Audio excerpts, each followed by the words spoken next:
Hey, howdy guys, this is Dave, and today we are going to be diving right into another Choose Your Own Adventure reading. Today we are reading Sugarcane Island. This is book number 6 in this particular Choose Your Own Adventure series. Copyright is 1976, and without further ado, here we go.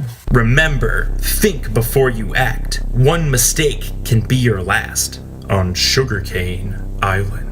You stand on the deck of a large boat, looking back at the Golden Gate Bridge as you set out into the Pacific Ocean. You have been invited to join Dr. Carlton Frisbee on an expedition to the Galapagos Islands. Dr. Frisbee studies turtles for zoos. He knows everything about turtles. The trip is great fun, but one day, as the boat is sailing along through the churning waters, and you are stretched out in your deck chair watching the flying fish, you see a huge wave heading toward the boat. The wave was caused by an earthquake somewhere on the ocean floor. It rolls across the water at you. Your boat rises with it higher and higher. Then the foaming water sweeps across the deck. It is too late to run, and all you can do is grab hold of your deck chair. In a moment, you are carried right off the boat, clinging high on the crest, riding the great wave, flying on a cloud of water. The only thing you can see through the foam and spray are your own hands tightly gripping the deck chair. Then you feel yourself sliding down the back of the wave. The next thing you remember is waking up from a deep sleep. You wonder if you have been dreaming. You know you have not. Instead of being back in your bed, you find yourself lying high on a huge sand dune. Behind you is a broad, sloping beach. You watch the foaming waves thrashing upon it. Ahead of you is a meadow of tall reeds bounded by high, rocky hills. You are hungry and thirsty. You look out at the beach and see nothing but endless blue water. Except for a few seagulls hovering over the waves, you are all alone. Alright, so we're brought up with our first set of choices here. If you decide to walk along the beach, turn to page 5.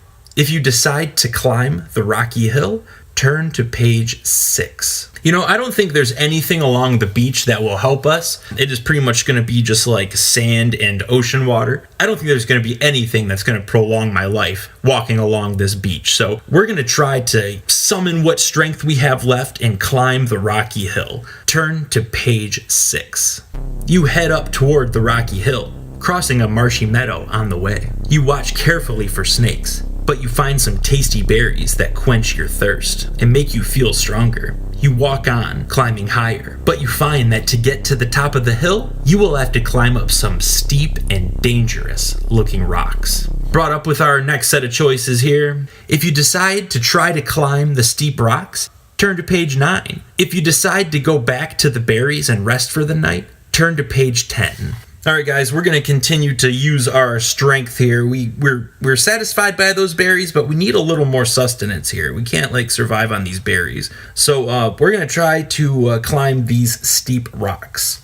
Page 9. You start climbing the steep hill. It is rough going, and once you lose your grip and almost fall down a rock wall, finally you reach the top. Ahead of you is a beautiful valley. Off to your left, you see smoke rising. To your right, you hear the sound of drum beats.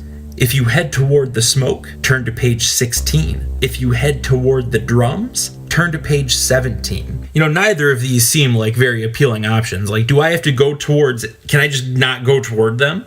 I don't know if the inhabitants of this island will necessarily dig my vibe, my 70s vibe. But I guess if we have to choose, we are gonna go with the smoke. Page 16.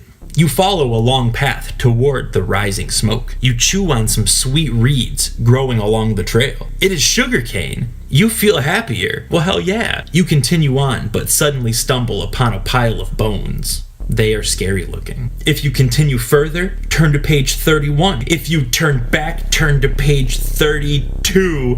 Oh man, are we gonna feel brave and go forward? Or are we gonna turn our bitch asses around and head the other way? Okay, we're gonna grow a pair and move on forward. Page 31. You continue on, but soon some mean people run out and grab you and take you away to a large hut. Damn.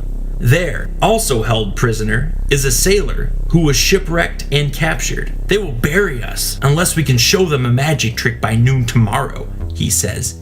You see that the guard has fallen asleep. If you wait and try to think of a magic trick, turn to page 58. If you try to escape, turn to page 60.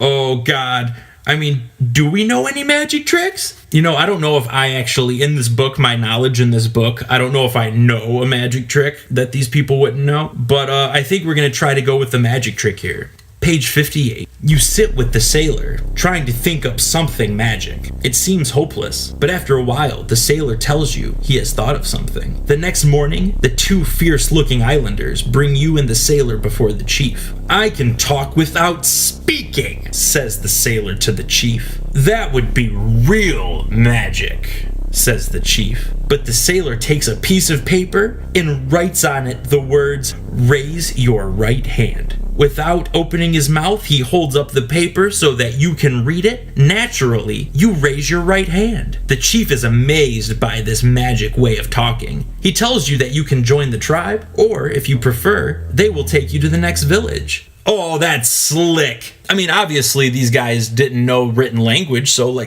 that's some cool stuff. Our next choice is here. If you join the tribe, turn to page 99. If you decide to go on to the next village, turn to page 100. You know what? We've already gotten a good thing going with this magic trick thing with these guys, so I think we should probably stick around. If we're cool with them and they're cool with us, let's hang, baby. So let's go to this right here. We're joining the tribe. Turn to page 99. You join the tribe and learn to fish and hunt and play its games. After a few months, you feel as quick as a fox and as strong as a bear. You miss your home and family, though, and one day you set out through the jungle to find your way to civilization. After traveling 2 days and 2 nights, you come to a sparkling river. The water is cool and clear. Across the river are hundreds of coconut trees. You are hungry. Turn to page 38. You plunge into the cool water and swim for the opposite shore. But the current runs swiftly. You realize you could never swim all the way across. You clutch a log and hold on as the current carries you downstream. The water bubbles and foams around you. Your log crashes into a rock. You are thrown off into the water, but you manage to scramble onto a mossy bank where you can look down on a waterfall. Near it, you see some people making strange and pleasing music with instruments made from huge seashells. They are eating pink fruit of a sort you have never seen before. You walk over to them and they give you some fruit. It tastes very, very good. You take more of the strange fruit and listen to their music. We found the island druggies tripping on that pink fruit. Page 72. The coconut drums beat ba-dum, ba-dum. Your new friends smile at you. You have good feelings about them. After a while, you sleep. When you wake up, only one of the group is still there. This is a beautiful place, you say. Yes, he replies. I am happy you have been here, but you must go. Why, you ask? Because nothing changes here. It is paradise, and therefore, it is death. Take this fruit, follow the path by the sea, and you will reach a friendly village in 3 days. If you go on, turn to page 116. If you stay, turn to page 117. Man, so these guys, there's only one dude left, and he pulls this line here. It is paradise, and therefore it is death. And why did everyone leave? It's just him. Is he staying? Because if no one else is staying and partying with me, then I shouldn't stay either. I don't know what this island does. So I think we should definitely take this dude's advice and go on. So we're going to turn to page 116. You follow the path. Each day, you eat one of the strange fruit and save the pits. They give you so much energy and strength, you feel as if you could battle a tiger. At sunset on the day you have eaten the last of the wonderful fruit, you reach a village where you meet friendly people. By the village is a harbor. One day, a visiting ship from the States drops anchor and sends a boat ashore for supplies. The captain offers you a ride. A month later, you happily walk through the door of your own home. Later, you plant the pits of the strange fruit, but they are a kind that grows only on Sugarcane Island. The end.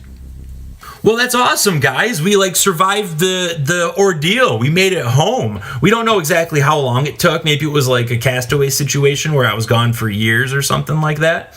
But ultimately, we met some solid ass people on that island and they hooked us up. And I'm kind of bummed about the strange fruit not growing because, that would be amazing.